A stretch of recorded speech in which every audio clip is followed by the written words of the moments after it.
Hi friends, ఇప్పుడే కొత్తగా వచ్చిన ప్రోమో అనమాట.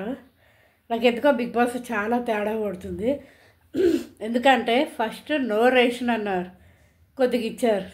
వండుకొని అంటే తింటాను తప్పు కాదు, రూల్స్ వాళ్ళు చెప్పింది ఏమీ వినట్లేదు. నో రేషన్ అన్నారు, రేషన్ ఇచ్చారు. మళ్ళీ నో ప్రైజ్ మనీ అన్నారు, 5 lakhs ఇచ్చారు.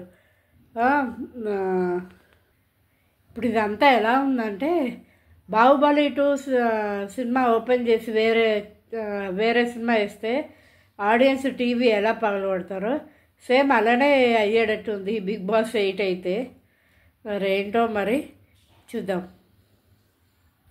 నాకు ఎందుకు అలా అనిపించిందంటే, అర్ధరాత్రులు గుసగుసలు ఆడుతున్నారు. ఆ గుసగుసలు ఆడేసరికి నాకు బిగ్ బాస్ టీవీ ఎక్కడో ఏవో మిస్ అయిపోతున్నారని నాకు అనిపించింది. ఆ మాట నేను మీతో షేర్ చేసుకుందామనేసి నేను ఈ వీడియో పెడుతున్నాను. నేను క్లియర్ కట్గా చెప్తాను, ఇందులో ఎవరు బాధపడాల్సిన అవసరం లేదు. ఎవరి గురించి నేను ట్రోల్ చేయడానికి చేయట్లేదు. ఇందులో అయితే విష్ణుప్రియ కానీ నిఖిల్ కానీ గెలవడానికి అయితే నాకు వచ్చారని నాకైతే అర్థం కావట్లేదు. గెలవడానికి అయితే రాలేదు. వాళ్ళు ఏంటో అసలు ఎందులోనూ ఆటలో కానీ వేటిట్లో కూడా వాళ్ళు ముందుకు రావట్లేదు. ఆటోలో కానీ ఎందుట్లో కూడా వాళ్ళు గెలవట్లేదు. ఏదో వచ్చామా, తిన్నామా, పార్టిసిపేట్ చేసామా, వెళ్ళామా ఒక 1 weekలో అన్నట్టు ఉన్నారు వీళ్ళిద్దరు అయితే. ఇందులో సోనియా అంటుంది, నేను అసలు ఈ వీక్లో ఎలిమినేట్ కాకుండా ఉంటానేమో అని అనుకున్నాను, ఎలిమినేట్ అయిపోతానేమో అనుకున్నాను, కానీ అసలు ఊహించని రెస్పాన్స్ వచ్చింది. నన్ను సేవ్ చేశారు ఆడియన్స్, అసలు నేను ఊహించలేదు నేను సేవ్ అవుతానని సోనియా అన్నదంట. మరి ఆమె ఏం ఊహించుకుందో, మరి వీళ్ళు ఏం చేస్తున్నారో నాకు తెలీదు. అభయ్ అంటాడు, ఎందుకు నామినేట్ చేసిండు, ఎందుకు సేవ్ చేస్తున్నారు, నామినేట్ చేసిండు అని. వీళ్ళిద్దరు మామూలుగా ఫన్ ఉండట్లేదు. వీళ్ళిద్దరూ టూ మచ్గా ర్యాంప్ ఉందన్నమాట. భలే ఫన్నీగా కలిసి ఉంటున్నారు. ఈ ర్యాంప్ ఎక్కడ దాకా వెళ్తుందో, మరి నామినేషన్ దాకా వెళ్తుందో వెళ్ళదో అది కూడా చూడాలి, వెయిట్ చేయాలి. ఎవరెవరికి అంటే అభయ్ వర్సెస్ సోనియాకి. చూద్దాం వీళ్ళిద్దరు ఎంతవరకు ర్యాంప్ దూరంగా వెళ్తుందో ఉంటుందో, లేకపోతే నామినేషన్లో పెట్టుకుంటారో చూద్దాం. అభయ్ సోనియా ఏమంటుందంటే థ్యాంక్స్ అండి, నన్ను సపోర్ట్ చేసినందుకు ఇంతవరకు వచ్చింది అని చెప్తుందన్నమాట. అయితే అభయ్ అంటాడు, సోని నువ్వు ఇక్కడ కాదు చెప్పాల్సింది, నువ్వు సేవ్ అయ్యావన్నప్పుడే అక్కడే చెప్పాల్సింది, ఇప్పుడు చెప్పి ఏం లాభం, ఎవరికి ఉపయోగం అని అభయ్ జోక్గా అంటున్నాడు అనమాట, ఫన్నీగా. నెక్స్ట్ బిగ్ బాస్ వచ్చేసి శేఖర్ భాష గారు మైక్ వేసుకోలేదు. బిగ్ బాస్ అంటాడు, భాష మైకును ధరించి మీరు మాట్లాడవలసిందిగా అనుకుంటున్నానంటే హౌస్మేట్ అందరంటే ఈ భాష ఒకడు ఎప్పుడు మైక్ వేసుకోకుండా మాట్లాడుతూ ఉంటారు, ఇంత పెద్ద తలనొప్పి అయిపోయింది రా స్వామి అని అనుకుంటారు. అభయ్ అంటాడు అప్పుడు, నువ్వు భలే దొరుకుతున్నావు లేపో, అందరికీ నువ్వు మైక్ వేసుకోకుండా మాట్లాడుతావు, ఇవాళ అందరూ నీవు మైక్ వేసుకోవట్లేదని నామినేషన్లో వేసి పడేస్తారు లేపో అని అభయ్ నవ్వుతూ ఫన్నీగా మాట్లాడుతున్నారు. అభయ్ అంటారు సీత గురించి చాలా పాజిటివ్గా అంటారు, నాకు నచ్చింది. ఏంటంటే సాటర్డే మన ప్రోగ్రామ్ వస్తుంది కదా, సాటర్డే ప్రోగ్రామ్ అప్పుడు ఏమైందంటే లెటర్ వస్తుంది బిగ్ బాస్ నుంచి ముందుగానే, ఏమని, శనివారం ప్రోగ్రామ్ ఉంటుంది, శుక్రవారం తొందరగా రెడీ అయ్యి కూర్చోండి, ముస్తాబయ్యి బ్రేక్ఫాస్ట్ లంచ్ ప్రిపేర్ చేసుకొని తొందరగా రెడీ అయ్యి ఉండండి అని అంటారు. సరే నేను చేసేస్తానని బేబక్ అనేది, కానీ బేబక్ అనలేదు, హ్యాండ్ ఇచ్చేసింది. సో ఏం చేసిందంటే మొత్తం తినే చేసేసింది.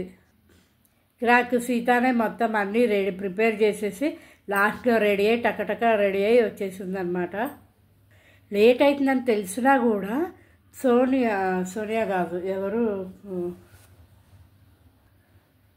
సీత అనమాట, లాస్ట్లో రెడీ అయ్యి పాప టకటక వచ్చింది. అప్పుడు పేర్న అంటుంది, అందరికన్నా ఫస్ట్ రెడీ అయింది బేబక్క, అందరికన్నా లాస్ట్ రెడీ అయింది సీత, కిరాక్ సీత అని పేర్న అంటుంది. వంట మాత్రం చేయకుండా బేబక్క ఫస్ట్ రెడీ అయిపోయింది.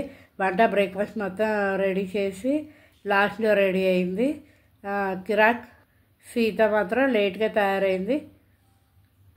బేబక్కకి ముందే తెలిసినట్టుంది నేను వెళ్ళి అదే తను ఎలిమినేట్ అయిపోతుందేమో అనేసి. సో అందుకే ఆ రోజు ఏమీ పట్టించుకోలేదు వంటల గురించి. లాస్ట్ 2 days నుంచి చూసారో లేదో నేను చేయడం, మీకు తోచినట్టు చేసుకోండి, మీరు అందరు కలిసి చేసుకోండి, నేను కన్ఫ్యూజ్ అయిపోతున్నాను అది ఇదని పెద్ద ఓవర్ యాక్షన్ చేసింది.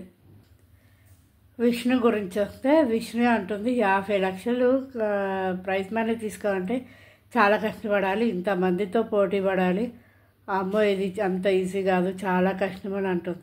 ఎవరికైనా గెలవాలి సాధించాలి అనేవాళ్ళు ఇలాంటి మాటలు మాట్లాడరు. ఏదో వచ్చావా పోయావా అన్న అలాంటి వాళ్ళు ఇలాంటి మాటలు మాట్లాడతారు.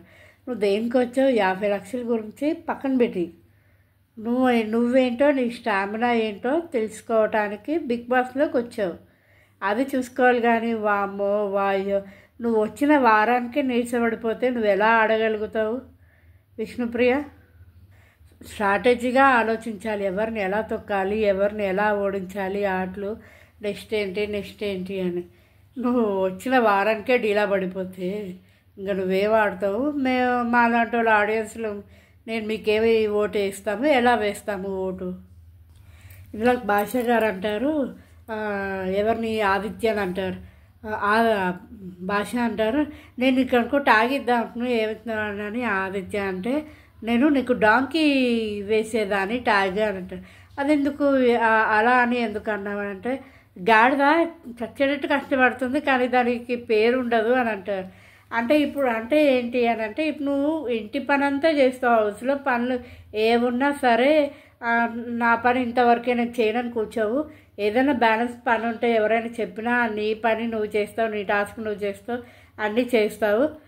కానీ నీకంటే ఒక పేరు లేదు. హౌస్ నిజమే కదండి, హౌస్లో కూడా నిన్న ఆదిత్య గారు అన్ని పనులు చేస్తారండి కానీ అని అన్నారే, అంటే అర్థం ఏంటి అక్కడే అర్థం కావట్లేదు మనకు. అప్పుడు ఆదిత్య గారు భాషతో ఏమంటారంటే నబిల్ గారు కూడా అంటారంట, మన క్యాబిన్ గురించి మనం బాగా చేస్తున్నాం అని చెప్పకుండా నిఖిల్ గారు బాగా చేస్తున్నారు అది ఇదేంటి ఆయన పొగుడుతూ ఉన్నారు, ఏంటి ఏం దబ్బా ఇది అని అనుకుంటున్నారంట. ఇంకా నెక్స్ట్ సీత విష్ణుతో అంటుందిట, సీత విష్ణు మనకంటే చాలా లక్కీ కదా, వంటలు బాగా చేస్తాడు వంట అంటే ఇక్కడ ఎవరు వంటలు చేస్తే వాడు బాగా లక్కీయా? నెక్స్ట్ పేరున నైనితో మాట్లాడుతూ అంటది, నేనే వాగుడికాయ అంటే నాకన్నా వాగుడికాయ మనకంట ఏంద్రా స్వామి ఇది అని అంటుంది. నేనంటే నాకన్నా యావరేజ్ ఏదో ఉంటాడులే అని అనుకుంటే నాకన్నా వాడు తాతయ్య కూర్చున్నాడు మనకంట ఏంటిది. నెక్స్ట్ ఆదిత్య గారు అంటారంట, ఈ హౌస్లో బేబక్క కన్నా ఎవరు బాగా మాట్లాడలేదు, అస్సలు ఎవరు బాగా మాట్లాడలేదు, బేబక్క అయితే గలగలా మాట్లాడేదంట, అంతకన్నా ఎవరు మాట్లాడలేదంట, బేబక్క మించి ఎవరు మాట్లాడలేదంట, బేబక్కతో పాటు ఎవరు మాట్లాడలేదంట. మరి చూద్దాం.